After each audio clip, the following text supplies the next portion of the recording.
Hi, I'm Jamie. And I'm Stacey. And this is the Body Smart Podcast. And we are talking today about one thing that you can do to lower your risk of cardiovascular disease, improve your life expectancy. And you're probably thinking, it's got to be cardio, right? It's got to get my cardiovascular. It's the zone 2 cardio. Boost my heart health. Yeah. No. It's not. In actual fact, we're going to be talking today about why getting strong is now looking like it's the most important thing you can do to extend the length of your life, be able to run for miles, be active, be physically able in not just now, but like in your later years. And it can also help with all cause mortality risk. So it is like the golden goose, this bad boy. Yeah. No, I mean, muscle really is a cheat code to having a longer life. If we look at the list, we've got a lower risk of diabetes, heart attack, stroke, depression, osteoporosis, and it even helps stopping you from having a slow metabolism. Yeah. So there's so many more. That's like even the list does just go on and on and on. And those are just like the big hitters, aren't they? The big hitters, which are not to be overlooked by no means. Not at all. And the reason we're actually having this chat today is because I was doing some research for another piece of content a couple of weeks ago. And I came across this study which blew my mind because there is so much focus in the health space of, obesity is what kills, like we need to get people's BMI down. Mm-hmm. This study actually showed that there was a higher correlation with people's muscle mass than with their BMI. So It showed you have a 30% lower chance of death if you were in the highest quartile of muscle. Mm-hmm. So if we think about quartiles, it means like if there's 100 people, you've obviously got the average, that would be like the 50th percentile or like quartile.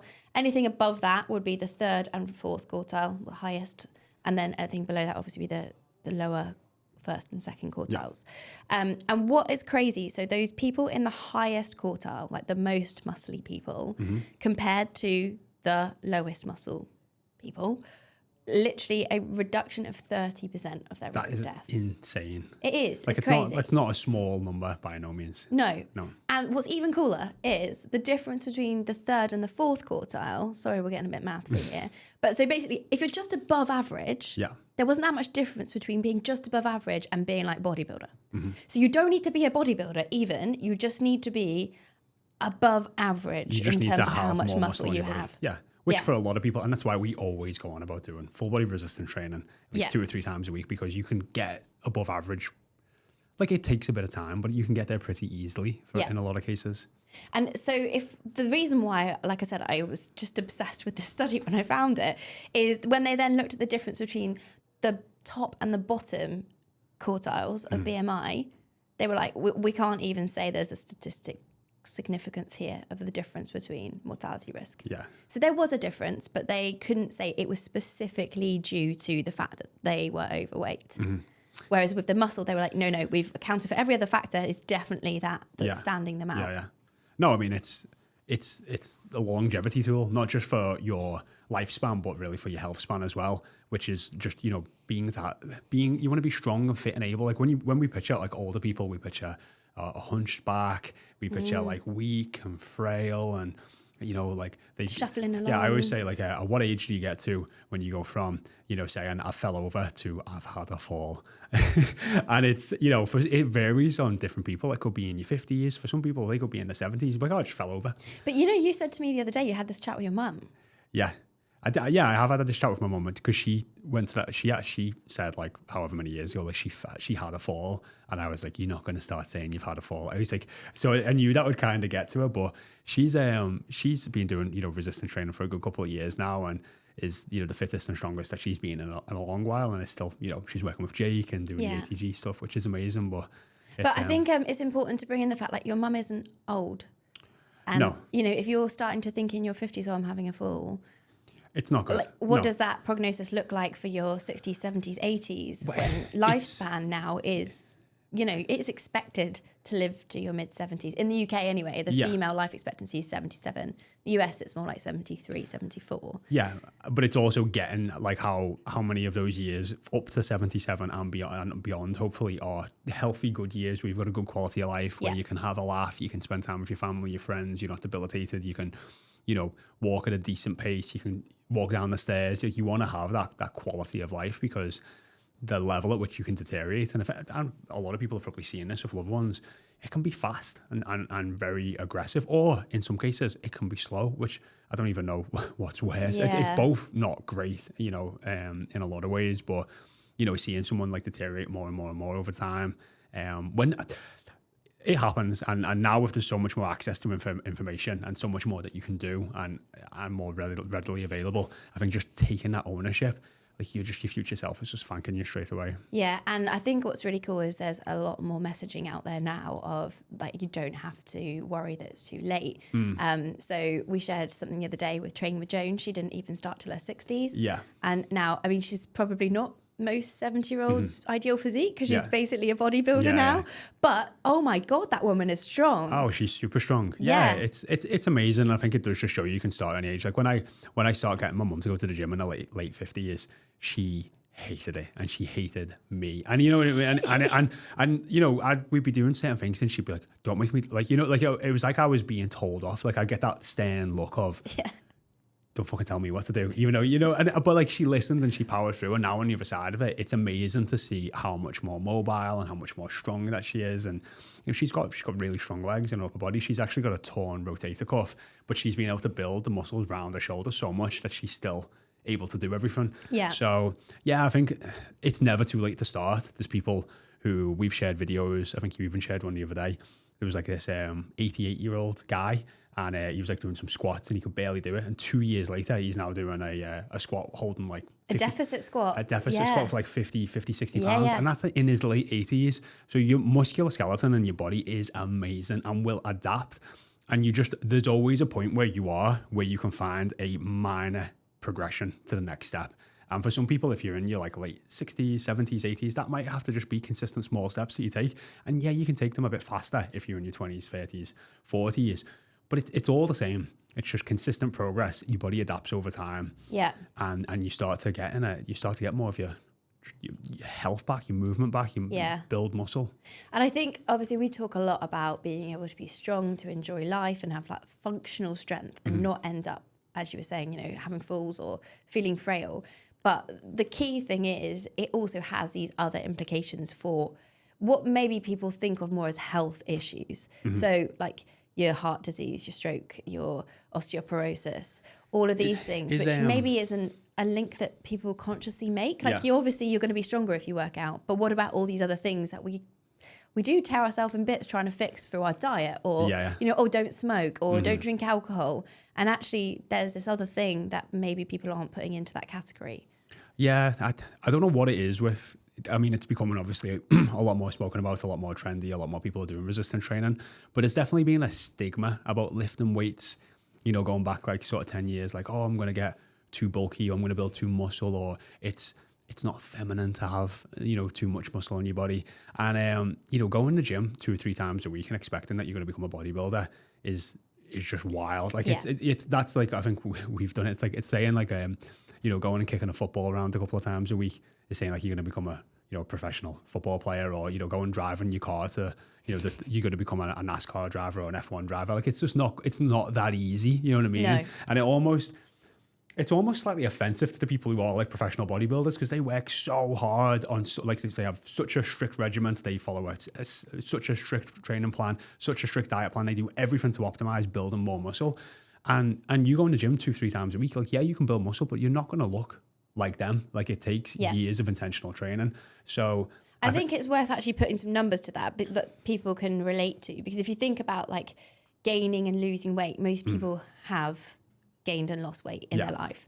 And if you think about, I'm going to go on a really strict diet, I'm going to lose 5 pounds this week. For most people, you probably could do that. Like if it's not the healthiest thing and it's not really body fat, but you can visualize like what happens. And if you did that for a couple of weeks, I mean, it wouldn't be £5 every week, but you would feel very physically different. Should we explain why that is? Yeah. Because you're the first week of you maybe going into a deficit, you'll lose a lot of water weight. Your glycogen stores will deplete, which is like your energy stored in the muscles. So you'll drop a lot of water weight, maybe some fat, maybe some tissue as well, some muscle. And then, that would just drastically slow down going into sort of week 2 and 3, which is why people have that sort of like upward motivation curve of like, oh, I'm doing this diet. Oh, I've lost loads of weight. Oh, I feel great. And when you get into the second week, gets a bit harder, results aren't as much. Getting to the third week, results are starting to get like slow down even more so. But even with that, in a month or two, you could lose 5 to 10 pounds. Yeah. And feel significantly different. Let's just talk about how long it would take to gain 10 pounds of muscle. Like 2 years. Yeah. I mean. So this is where I'm trying to put it into context for people, because there's that fear, like you said, of I'm going to suddenly get really bulky. Yeah. You might gain muscle mass. You will gain muscle mass if you train for it. Yeah. But it's not going to be at the same rate that maybe you've seen your body change before. So I think maybe that's where some of the fear comes from, of like, oh, if I change how I eat and what I do for workouts, I've seen this really quite drastic change. I don't want that to go that way as well. Yeah. And I think the thing is, as well, as let's say you do start lifting weights and you do it for years and you start to go, I don't like the way my shoulders look, or I don't like the way you can actually just stop training that body part. Oh my gosh, yes. And you will just lose it pretty quick. Like, it's very much like if you don't use it, you lose it. So that's, bodybuilding is very much seen as, it's like an art, in the sense of, an artist would get clay and build clay and just slab clay onto different parts of a model. Versus like with bodybuilding, you basically, through exercise and training and nutrition, you're building that muscle, that clay onto your body. But then if you just stop training that body part, you will lose that muscle. I lost so much muscle when I took time off training, like through pregnancy and just after. I lost about 5 kilos of muscle, I think. Yeah, which is literally, like, I've always had a problem where my jeans would not fit over my legs, but would like fit around my waist, just because I've got quite muscular legs. And I was like, oh my God, my jeans actually fit, because my legs didn't need to have muscle at that point in time. Yeah. And my bum was like, I got hip dips for the first time in my life. Oh wow. Yeah. It's crazy. And that was like a year off. Yeah. But it's because I trained for 10 years to build that muscle up. That took a long time to build up, but literally in 1 year, so much of it went. Yeah.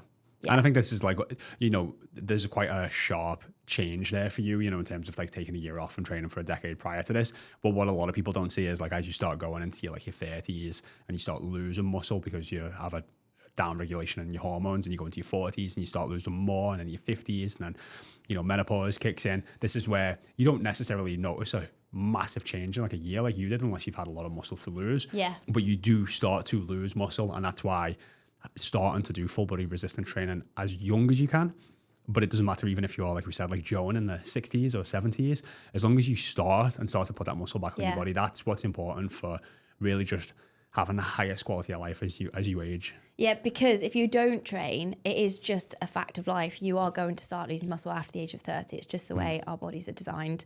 So 3 to 8% of muscle mass per decade after 30. It is a lot. And if you do the maths, which Si and I had the fun of trying to do compounding maths the other day. And I think I speak for both of us. We're not really mathematicians. I did double check my maths. Yeah. By the time you're 70, the average woman would have lost 12 pounds of muscle if she doesn't train. Which then, again, when we think about like, I'm going to go on a diet, I want to lose 12 pounds, you think, it's not that much. Yeah. But actually, when we then talked about how long would that have taken you to build that amount of muscle, and what does that muscle give you in terms of all these benefits, like your health risks, your longevity, your mobility, it's a huge difference. That 12 pounds of muscle, that might not sound like a lot, but that could be the 12 pounds of muscle that helps you stand up from sitting on the couch, helps you pick up the shopping. It can be like some really basic stuff that now you are becoming that fragile old woman or old man. Versus imagine you didn't lose that 12 pounds and add another 12 pounds or 20 pounds of muscle on top of that, and you've got that, and keep that through into later life. And we should probably talk about the fact you don't lose 12 pounds and that means you get 12 pounds lighter overall. Generally, you generally turn 12 pounds of muscle into 12 pounds. Strictly how it works, but into 12 pounds of fat. So your body composition changes. People don't generally just get skinnier because they've lost the muscle. No, yeah. So you basically can sort of weigh the same, but look a lot worse. And from a health standpoint, you'll probably have a lot more visceral fat. A lot more belly fat, and just generally not be in a healthier place. And it's also, Si, you're going to have to definitely fact check me on this. I did think I seen the other day, like one of the number one reasons of somebody surviving cancer. And the guy was asking like this doctor, and he was like, what do you think it is? And he was like, age. And he was like, okay, so he thought age, that makes sense. A younger person's going to have a higher chance of living than someone that's older. And he was like, actually, no, it's muscle mass. So the amount of muscle that you have, and that's just because having more muscle, it means you'll typically have more energy. So you can survive a battle with cancer or going through a chemotherapy treatment longer because you've got more cancer, because you've got more muscle. Yeah. Now, anyway, this is always the fantastic reason of why we need a Simon here to check this, but it made sense listening to it, whether it's true or not. Maybe we can circle back around to it. Well, it ties into this study, you know, all-cause mortality was reduced with higher muscle mass. And I think that also ties into the fact that muscle mass is generally an indicator of a lifestyle. So it's not the fact... Yes, it is the fact that you've got muscle. We can talk about that later. But you don't just get muscle easy. Like, it doesn't just suddenly appear on you. So you have to do certain behaviors in order to get that muscle. So you need to be physically active. You need to be training with resistance. You need to probably be eating well, getting enough protein. And those are all things that are like the foundation of a healthy lifestyle. So somebody who's doing all those things and putting the effort into those things kind of makes sense that therefore you're going to be generally healthier as well. There's going to be crossover, a lot of crossover. No, so yeah, it's and 30% is just not a small amount, and I just don't think I think it's just like percentages sometimes can just feel like fleeting or not that much, but it's like that's a lot. Like imagine that living 30% longer than someone you know. Yeah. Have we got something? Yeah, there's something there. There are a couple of studies. Do you want to read it, Stace? Yeah, so there's one study here that says that the association between muscle and cancer survival showed that low muscle quantity was related to poor survival, but there were limitations to the study. So I think that generally, most things, if you look at some of these meta-analyses and the systemic reviews, there is evidence, even if it's not significant in all of the studies, there is evidence to show that this is helpful against most of the risk factors for, it's particularly those things that we relate with older age. Like when you get older, you're at more risk of heart disease. When you get older, you're at more risk of stroke. You're at more risk of cancer, diabetes. That's a huge one that I really want to talk about as well, particularly because of those stats of how much of the population are living with pre-diabetes.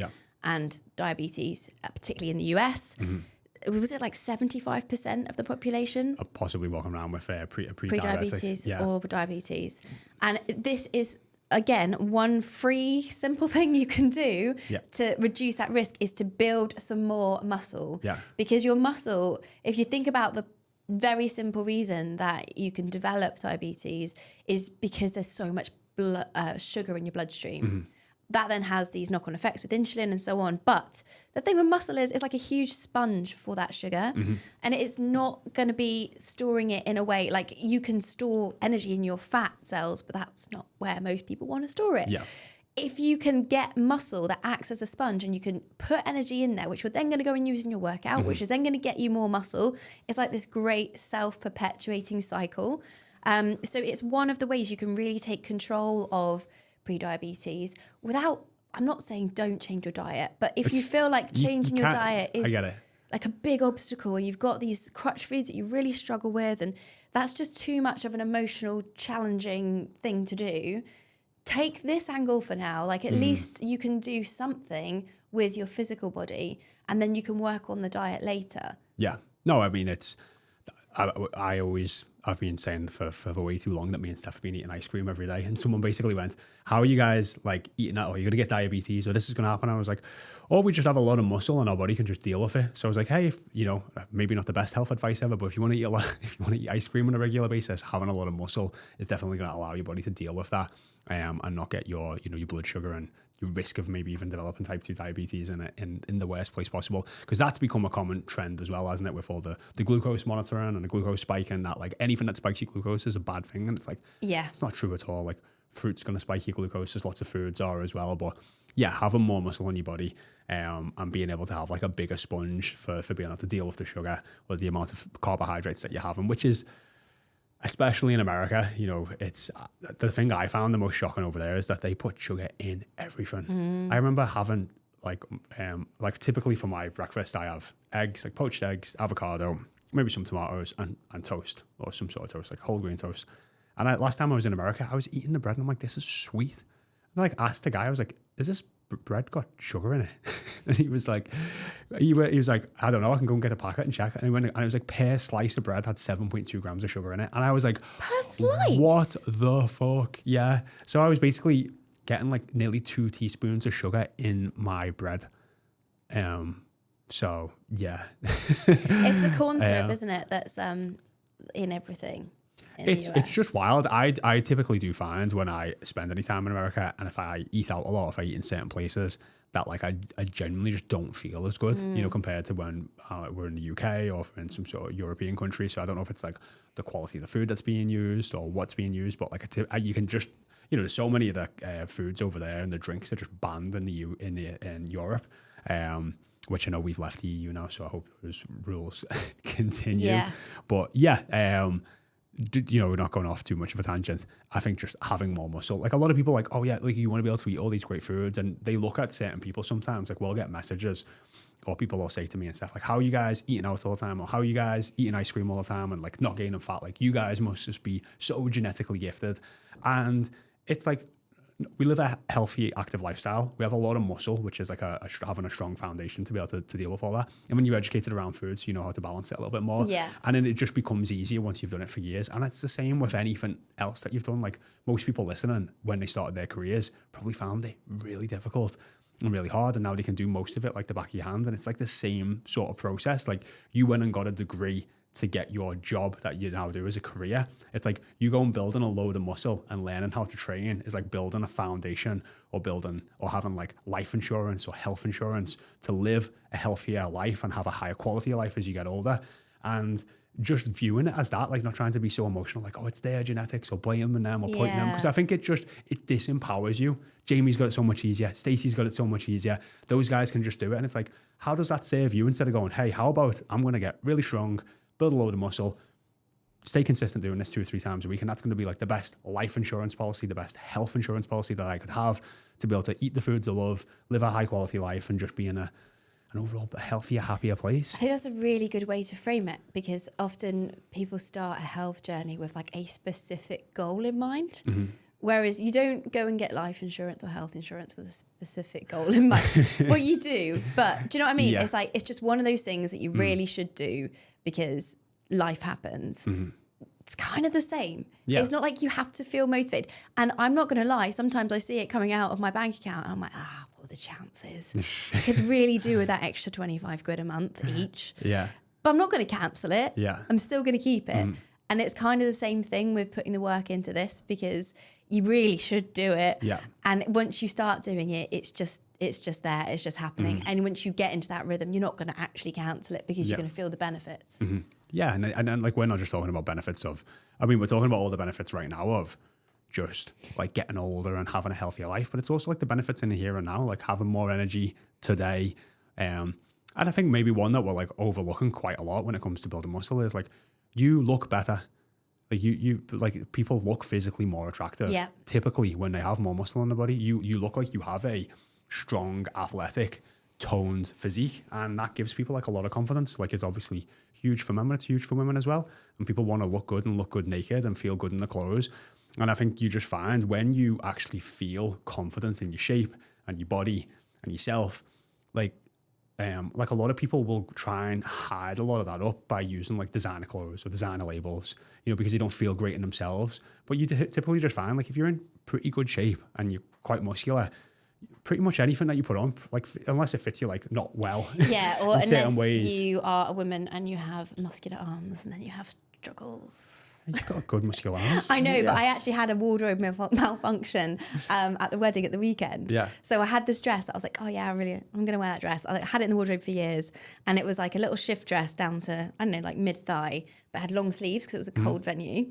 And I put it on in the morning and I was like, oh shit, I've got too many gains. When I lift my dress, the dress didn't slide down my arms as it should have done. It just stuck. And so my whole dress lifted. Yeah. So everyone would have seen my bum.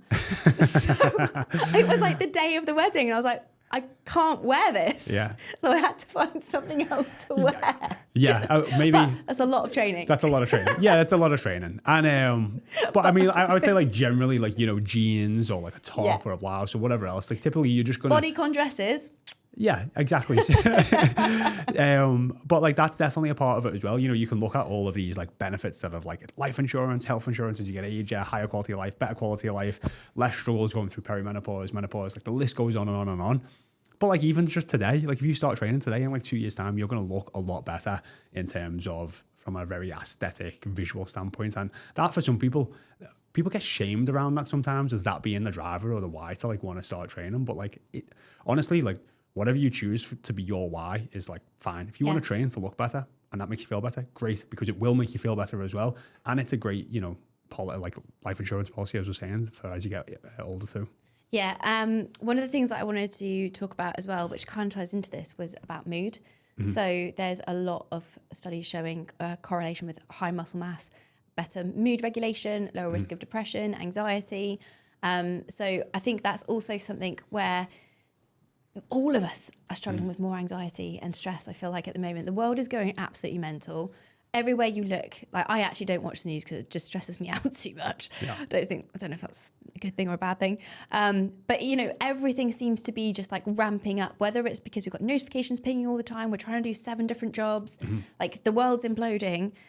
And if this can be one thing you can do to help just take some of that stress away, then that's another great reason to start building that muscle mass. I mean, I've talked about this openly for years on social media, but yeah, like it actually, like I feel exercise and training to me is a crutch. It's like one of the things that I will probably admit, like if I don't train for like a long period of time or stint, like it massively affects like my mood, my cognition, how I feel. I catastrophize more, I feel more negative. I basically feel like depressed. I don't like, and sometimes like I've spent time with Steph, after I've not trained for a couple of days, and she's just like, oh my God, like I'm just in this, like what, I hate it. Like I hate it for myself. It's like a self-pity sort of place to be. And it is exercise. And I'm like, I've always thought like, oh my God, what would I do if I broke my leg? And I'm instantly like, I'd buy a hand bike. I'd do push-up. You know, like I always just think like I'd have to move and exercise because, and nothing to even do with the physical side of it, is quite literally just the mental side of it. I was like, unless I'm like flipping can't move, you know, from the sort of head down, like I am going to do some sort of physical movement and exercise because just how it makes me mentally feel is just like night and day. And I also think if you are active now and you continue that through, to go with the theme of today's episode being about longevity, you have that body confidence and that benefit of boosted mood as you grow older. It also means that you're probably more likely to be out and about, meeting other people, having social connection, which when you get to those older stages of life, it can be very easy to just become very insular. So my mother-in-law is a really inspirational woman in that sense for me because she's in her mid-70s and she goes without fail to her classes every week. Love it. She goes to, like, it's not body pump, it's like the council gym version. Yeah. But, you know, she does a body pump, she does a Pilates, and she goes and she has a coffee with all her gym buddies afterwards. And that means like 3-4 times a week, she's getting out, she walks there, she's doing exercise, she's staying strong, she's seeing people. I just think if you're in your 70s doing that because you've built that foundation compared to being in your 70s feeling like, I don't really want to leave the house, it's a bit of an effort, a bit worried about getting on the bus, what if there's like a sudden break and I fall? Yeah. It's a completely different life. It is. Yeah, it is. I was saying a bit earlier, like Peter Attia talks about this a lot, is, you know, he wishes people could see that last decade of people's lives, because this is really the difference between sort of lifespan is how long you're going to live, but then health span is the quality of your years. So where you're basically avoiding disease, you're mobile, you're fit, you're healthy still. So that's like your health span. But, you know, he very much talks about that last 10 years of your life. Like for a lot of people, like it is a massive deterioration. So that's when it sort of kicks in, like there's some sort of disease, some comorbidities, maybe like mobility issues are getting into place. And it can be like a decade isn't a small amount of time. It can be a very painful existence. You have to become reliant on family members. Maybe your children are having to look after you. And it's just like you can start to feel like a burden, and you can naturally get very negative off the back of that. And it's like you have the power today to avoid that by starting to take some simple steps that can really compound over time. Yeah, I think it kind of ties into that conversation we were having with Dr. Jane the other day about almost like confidence, because if you feel in your 70s, like I can still walk to the gym, like I can still be independent, I can still do all the things that I want to do. There's that intrinsic mood booster, isn't there? So, it is easy when you're just in your own little world and you don't feel capable of doing everything you might want to do, that is going to have a negative impact on your mood. And I don't know what the links are or the stats are in terms of depression and death rate, but I'm pretty sure they'd be high. Like the more depressed you are, the more likely you are to probably die. Yeah. And even if you're not, even if it doesn't have a knock-on effect, which I think it does, because your mental health is so linked to your physical health. And if you're just thinking negatively all the time, that can definitely stem into other sort of chronic health issues. But it's like even just off that, not that alone, it's just like, who wants to have that existence? And to an extent, if everyone wants to have a more fulfilled, meaningful, happier, joyful life, and just keeping yourself in a physically healthy place allows for that to happen. So Sorry to interrupt, just a quick ask. If you are enjoying today's episode, then please do give us a follow just to make sure you get every episode and we can keep cutting the BS and helping you hit your goals. It is. So if you want to maximize your healthy, happy health span, yes, what would be the 3 things that you would tell people to do?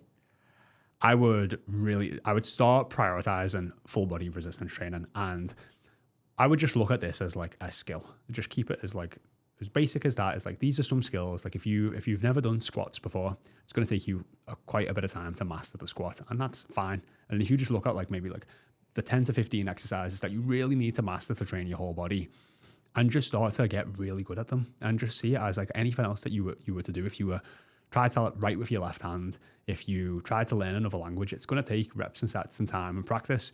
And if you hire a coach or a trainer, you're going to speed up that process.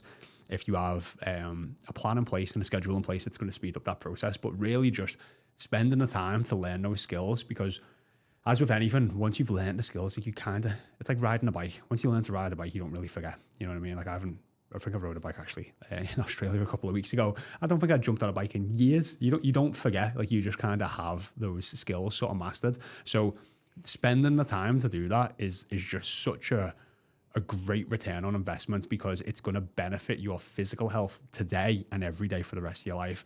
So that would be like my number 1 tip, would be to start with that. My second, and I guess it's more tips around number 1, because you just want people to build a muscle, is just make sure if you've been at a point where you don't feel like you are building more muscle, get curious and question and ask, like, have you recorded your form? Have you compared your form next to... You mean video recorded? Yeah, video recorded. So use your phone, ask someone else, do it in the gym, ask a trainer, ask a friend, really get like particular about mastering your form. Because if you're doing a squat, and I'll stay on that one because it's quite a universal one that people know, but if you're only squatting 40-50% of the way down, you're possibly missing out on 50% of that movement. But if you've always squatted that way, you might think that's normal and you've built muscle around doing a 50% squat. But if you can actually increase that range of motion, get a longer range, build more muscle, you're going to see twice as many benefits from the same exercise.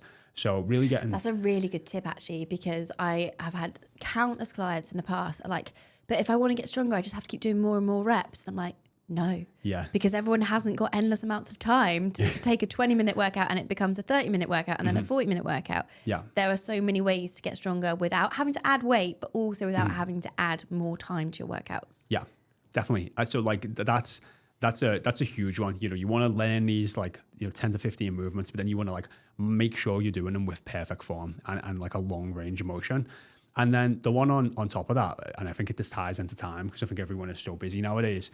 Like in the beginning, it's going to take longer for you to maybe learn some of these exercises and get to like a really proficient state. But like if you can get as strong as you can, like my strength hasn't really progressed like massively in the past 7 years.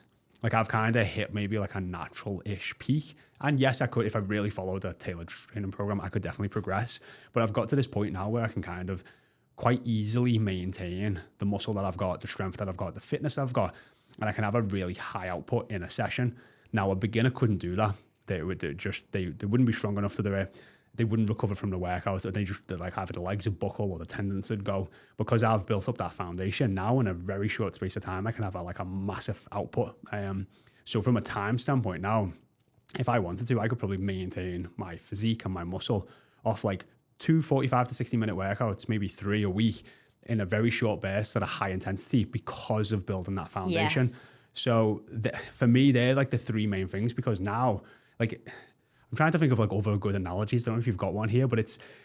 I don't, but I'm in the same boat because I don't have the time at the moment. And I was never a train 5 times a week kind of girl anyway, because my body just doesn't respond well to that. And people think, oh, well, you're a fitness coach or you're a PT, you must train like every day. That's never been me. But now I go to the gym twice a week because that's the only time I can get childcare. And that is enough. I'm not just maintaining, I'm building back the muscle that I lost. But because I've got my form down, I'm eating right for it, I know what I'm doing, 2 hours is enough. Yeah. I obviously do other things on other days, but I don't spend an hour in the gym on other days. I might go for a walk, or I might do some Pilates or yoga or whatever. And I think getting that in your mind, like, this isn't something that needs to take hours and hours of your life forever. You just need to put the work in now. And then it's like I guess it's like maintaining a really nice, expensive car. Yeah. Like, you spend the money at the beginning instead of getting like a Skoda or something. Although I think Skoda are probably okay these days. Anyway, I digress. You don't expect like a Mercedes-Benz to break down all the time because you spent the money in the beginning. You like just look after it. You keep the oil changed and you check the lights every couple of months. But that's it. Yeah, it's like Steph can still just do the splits and doesn't stretch anymore. And it's like because she spent a decade doing dancing and stretching all the time. And I think, Ben Patrick from Knees Over Toes talks about it takes 7 times the length of time. You have to put in 7 times the amount of time to get really mobile and flexible. But then to retain it and maintain it takes a 7th of that time. So it really is just like building the skills and building the muscle is the hard part, but then maintaining it becomes so much easier. So I think it's just practice. Like I shared with you guys, I don't know if you've seen it before. There's a video of me from 2019 doing an ad for a 28-day challenge, and I sound horrendous. Like I'm just. Hi, Jamie. I've got this really thick Scouse accent and I talk really fast. And like one of the Claudia in our team replied and was like, "It's good job the subtitles on there," which I know some people probably still think listening to me. But it's just like over 5 years, I've got a lot more comfortable in front of the camera. I talk a lot better, and it's just practice. It's just skills. And I think you just got to have that same beginner mindset, open mindset of that. Like, yeah, it might take a couple of years to get to this point, but then that's going to benefit you forever. Like literally every day for the rest of your life. Yeah. However, we're not saying just work out for 2 hours.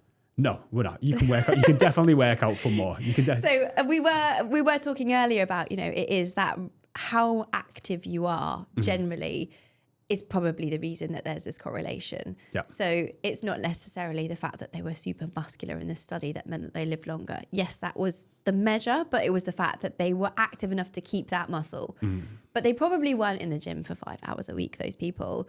However, you should definitely follow at least the minimum recommended amount of active time in the week, which is 150 to 300 minutes a week, which, I don't know why they do it in minutes, because it's very hard to do that in your brain. 2.5 to 5 hours. Yeah. 2.5 to 5 hours. I guess because people might do like 30 minutes. And would that include even like a walk, like an intentional walk for like an hour? So it's moderate intensity. If it was like you're speed walking and you're doing it for exercise, not like you're bimbling along having a like slow chat with a friend. Right, yeah. So it might be something like lifting weights, going for a swim, doing like a more intense yoga class where you feel like you really work hard. Yeah. But 2.5 hours really is the minimum that you want to do. Now, on top of that in itself would be great. And that alone decreases your mortality risk by 21%. Which is huge. Yeah. So that's another one of these things where it's kind of backing up the point. It's probably not the muscle itself. It's the fact that you're doing this activity.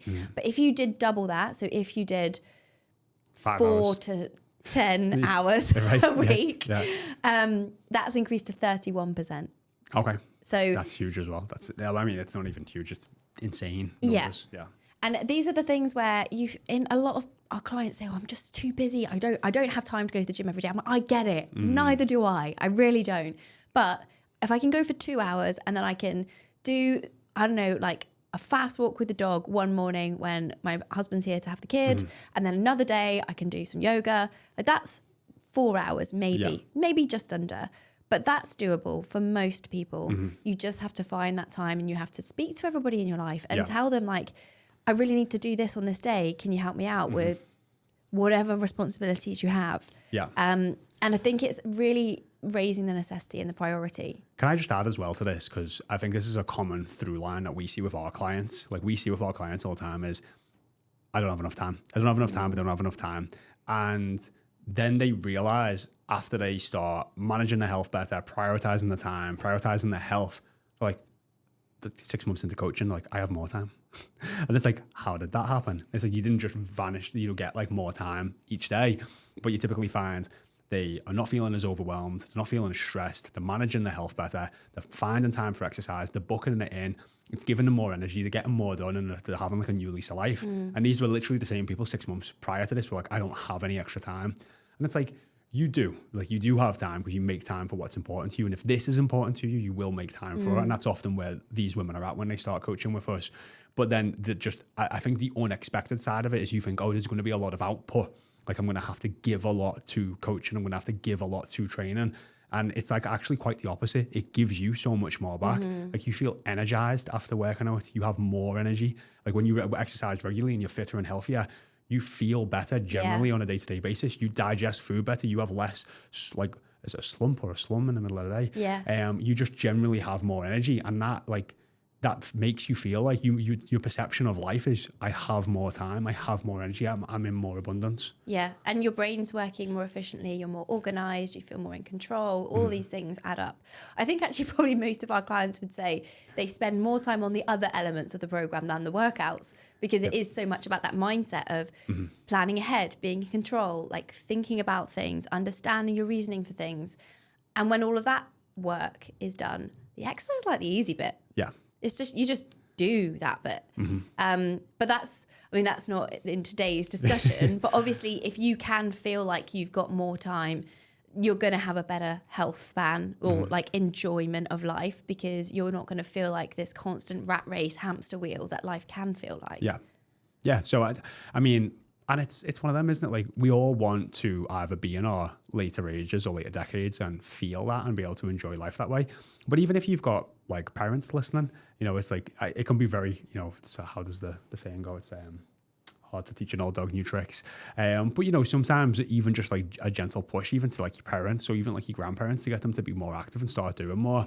Like, I think it's really, the conversation's really starting to open now. It's like gone are the days are like, oh, they're old and fragile and keep them indoors and they should be sat down and don't let them get too cold or too hot. And it's like, it's just becoming quite the opposite is what's actually giving people. And one thing that the older generation generally do have is time. Yeah. If they're retired. Yeah. And it's actually a conversation I've been having with my dad recently, because he, I don't know if it's got diagnosed with high cholesterol, but he has high cholesterol. And the doctor said to him, yeah, you can change it with your diet, but not that much. Can't really do anything with exercise. And I was like, whoa there, stop. Yes, you can.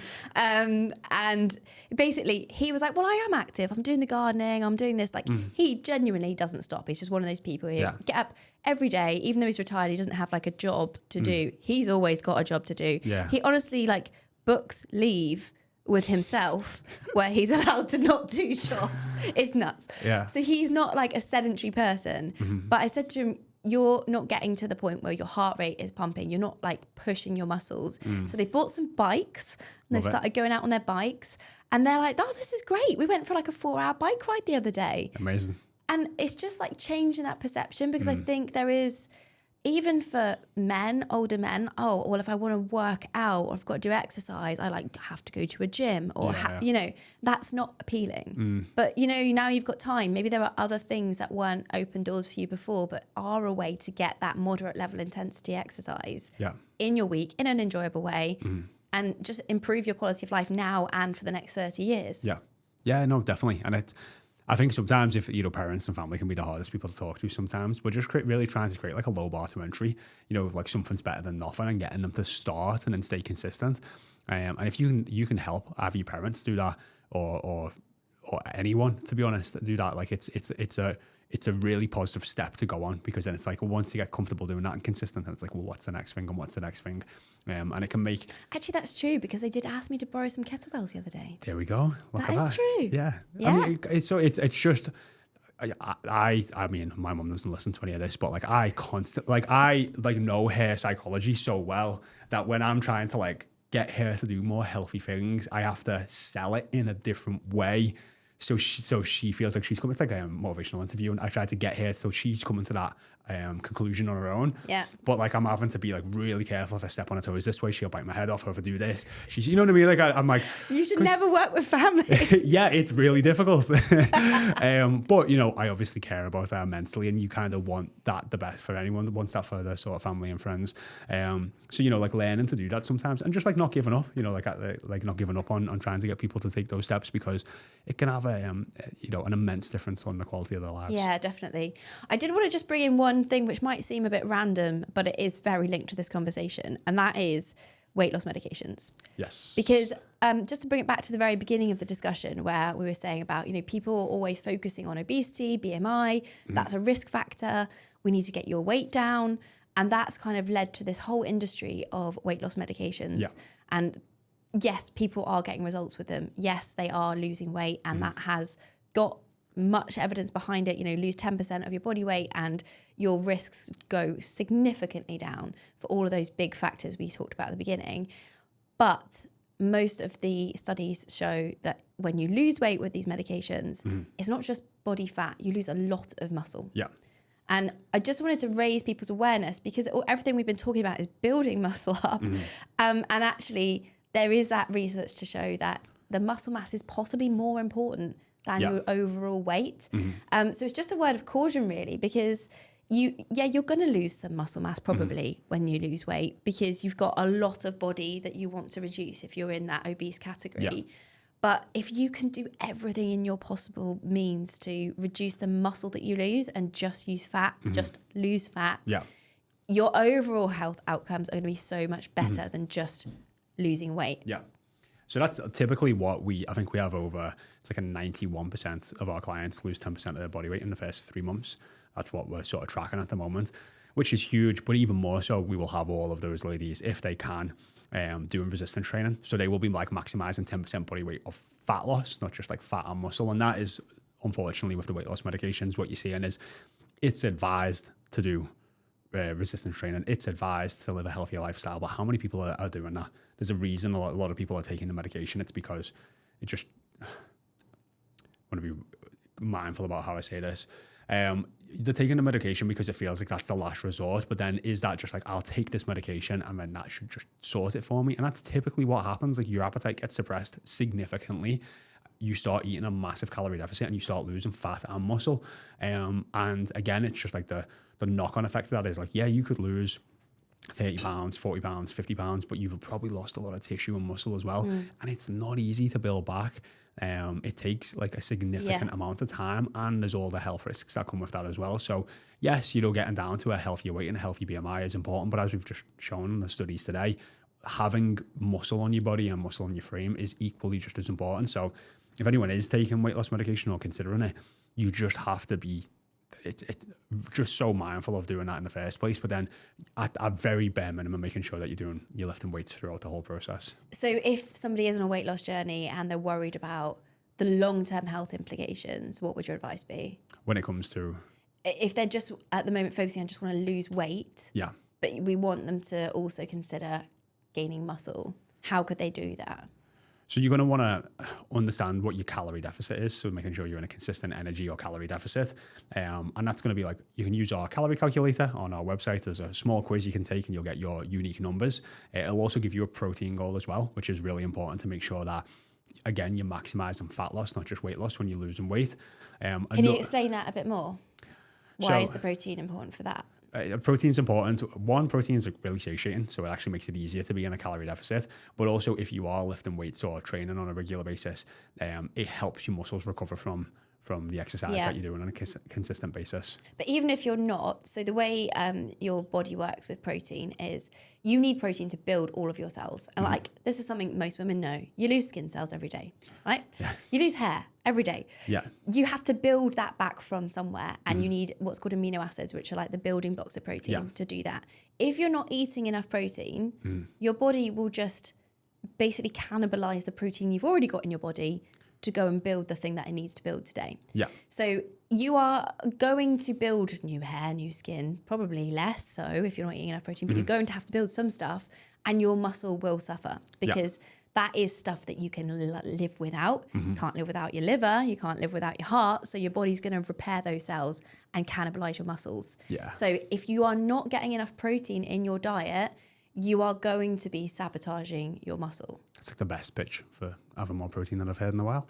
But no, I had one of my clients, Sarah, a long time ago, and she'd gone into a vegan diet for the past sort of like 18 months.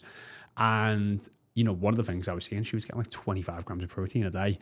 And, through changing our diet around a little bit and using a few supplements, we got a protein up to around 100, 105 grams a day. And within about 3 months, she was like, this is the thickest my nails and hair have ever been in my whole life.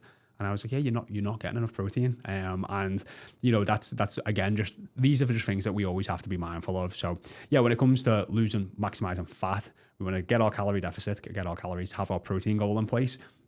Second after that is you're going to want to make sure that you're lifting weights, consistently. 2 times a week at a minimum, doing full body. And that's what I would recommend. If you can only do twice, you'd want to do full body. If you do 3 times, you can start to split up, maybe do different training parts, upper body, lower body, full body, or you could just do 3 full body sessions.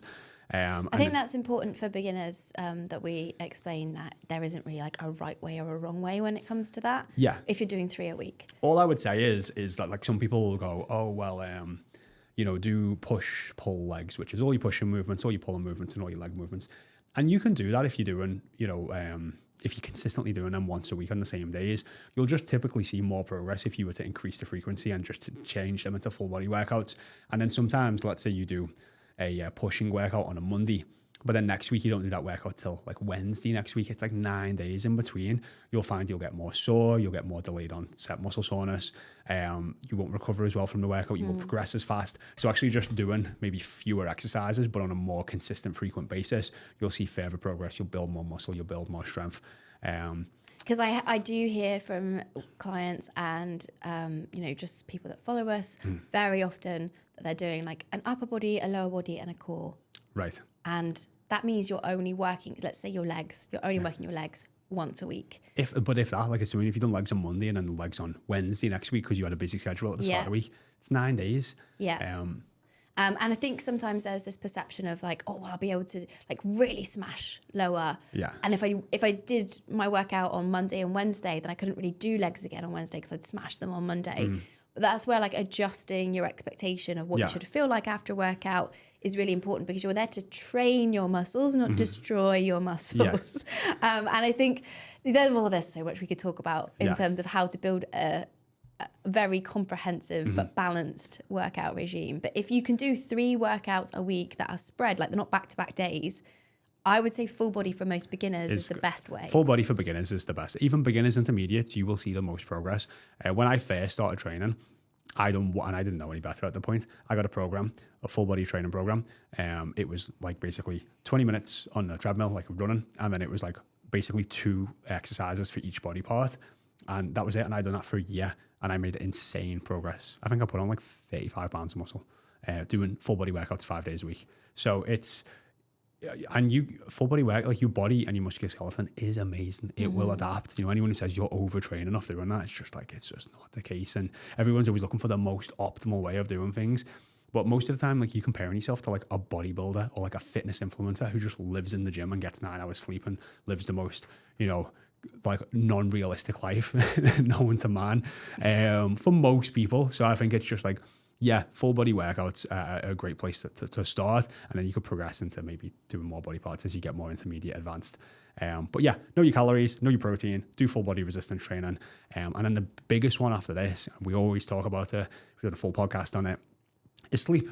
If you wanted to look at the way that you would lose as much muscle as you possibly could, you would go into a massive calorie deficit. You would not eat protein. You would not do resistance training, and you would get poor sleep, and you will lose a shitload of muscle. There's plenty of studies out there that show that even when you're in a calorie deficit and losing weight, if you start getting like sub 6, sub 5 hours sleep, your body starts losing more muscle. Even if you're doing resistance training and eating enough protein, like you start losing more muscle from the lack of sleep that you're getting, because your body can just not recover from the training that you're doing on a regular basis. So they're the 3 biggest places that I would start. That was a great list. Just went on for a while. I don't even know where to go from there. Yeah. I think there was one more thing that I did want to talk about, and that was about the impact of strength training on your bones. So we've talked about muscle mass, and that's a measure of strength and longevity. But something that's very linked and doesn't really get talked about as much as I think it should is osteoporosis, particularly for women. Yeah. And it is something that comes hand in hand. The more muscle mass you have, generally it's the same actions and diet that are going to lead to having more bone mass as well. So everything that we've just talked about, your lovely list, is going to really help with your bone density and your bone mass as well, because it does need, like muscles, it does need that constant kind of stimulation to keep reinforcing your bone. Your body, otherwise it's like, well, this bone's doing a good enough job, let's focus elsewhere. If you're getting like high impact, or you're pulling weight, you're resisting weight, your body realizes, these bones might need to be a little bit stronger, and it puts the effort into strengthening them. Yeah. And you need the protein for that, and you need to have a rest for that. So it's just a bit of a tangent, but I think it's so important, and it's so not on the table with a lot of discussions, and particularly for women, and particularly post-menopause. It is a huge consideration for quality of life. And there is, and correct me if I'm wrong in this, there is no known ways to reverse the effects of osteoporosis. It's kind of once you can kind of slow it with resistance training. So like kind of once you've got it, you can't undo it. Yeah, once you kind of got it, you've got it. And the way they actually find out that most people have got osteoporosis is after they've actually broke a bone. So you can't, like, this is actually can be quite a debilitating thing to happen. And often the only way you'll find out it's happened is after breaking your leg or your hip or a bone, which is never fun for anyone who's broken bones before. It's it's pretty painful. And it's also to come back to that fall, like discussion about falls we had earlier. Women fall more than men, and 75% of hip fractures are women. Wow! Imagine fracturing your hip. It's not just like, oh, I broke my ankle. Yeah. Like, ow. And there's like a 10% chance that you will die within a month of breaking your hip. And I think a 30% chance you will die within a year. Yeah. I think it's because most people who break their hips are old. And frail already. And frail, yeah. So they used to not previously operate on people, but they operate on everyone now because the death rate is so high. But yeah, being more muscular, having a better grip strength, stronger bones, for all of these things, like we spoke about this before, when you've got more muscle, like a lot more muscle, you just kind of, still hurts if you fall and stuff, but you bounce a bit more. Got some padding. Strong armor. Some armor. Not padding. Yeah, some padding. It's armor. But yeah, that's definitely one that's overlooked, and it's probably because it doesn't happen until it happens. But it's definitely something to be aware of. You don't want weak bones. No one wants weak bones. And I don't know why it's not more part of the conversation. Maybe it's coming because, like particularly muscle for women has, over the last couple of years, it's become more of a discussion point. It's more trending. There's more science being done in it, whereas a lot of research used to only be done on men. Yeah. And osteoporosis is a more female-dominant thing. So I do feel like with menopause coming more into the spotlight as well, there's going to be more research and more publicity about it. But it is something to be really aware of, because coming back to that health span versus lifespan, not being able to do stuff for fear of breaking your bones is not a place you want to be. No, not at all. And it's again, it's that quality of life that you're starting to lose. We're not going to finish on a doom and gloom, though. We're not going to finish on a doom and gloom. No, because I mean, if we were to just take it back, it doesn't matter what age you are, whether you're in your 20s or in your 30s, or you're even like Joan, who was in her 70s when she started. You can build muscle and start to get stronger and fitter at any age. So it doesn't matter where you're at. It doesn't matter how far backwards you feel like you are. You definitely can start from where you're at and start progressively getting better over time. And that's very much our mantra of getting 1% better every day. You'll get 37 times better over the course of a year. And you just think about that. Like, you've never done a squat before, you could be 37 times better at the squat in a year. You've not built any more muscle, you can I don't know if you can build fat. Yeah, who knows? You can build a lot of muscle over a year. You know what I mean? If you really went for it, Yeah, and if you're a beginner, that's the other cool thing. When you're a beginner, you Beginner get gains. so much more gains. Yeah. Yeah, I can't remember what the stats are, but it's like 1% a year when you're at your level of It's stupid, experience. yeah. It's kind of demoralizing. But when you're a beginner, like It's every insane. week you're like Yeah. putting some more weight on, doing some more stuff. It's very energizing and motivating. Definitely. So no matter where you're at, I think you can look at where you're at and you can start to move the needle and move forward. And if you're a beginner, you're going to be able to progress really fast. So instead of being like, oh, I'm a beginner, this is the worst, I don't know what I'm doing, you can actually look at it and be like, I'm going to embrace being a beginner. And you'll see such a rate of progress if you go into it with that growth mindset. Yeah, and we have actually got a very exciting new course coming out. We do. Our new course is coming out, which is 6 exercises, 30 days, no gym or no equipment needed. And that's going to be coming out in the next month or so, which is going to be super exciting because the barrier to entry is basically nothing. Yeah, you don't need a gym, you don't need any equipment, you only need half an hour. It's not half an hour every day. And it does teach you from the beginning. So if you literally struggle to stand up out of a chair right now, you can still find a version of the exercises to do. Yeah. It's going to be super exciting. Yeah, that was the Body Smart podcast. I hope you enjoyed today's episode. If you did, we had a great guest on a couple of months ago. Our coach comes in to train us in the office, Jake Harvey. He's a mobility coach. He shared all his secrets about why mobility is so important for pain-free living, healthy joints, quality of life, getting more out of your gym sessions. It's a really great listen. That's episode 63.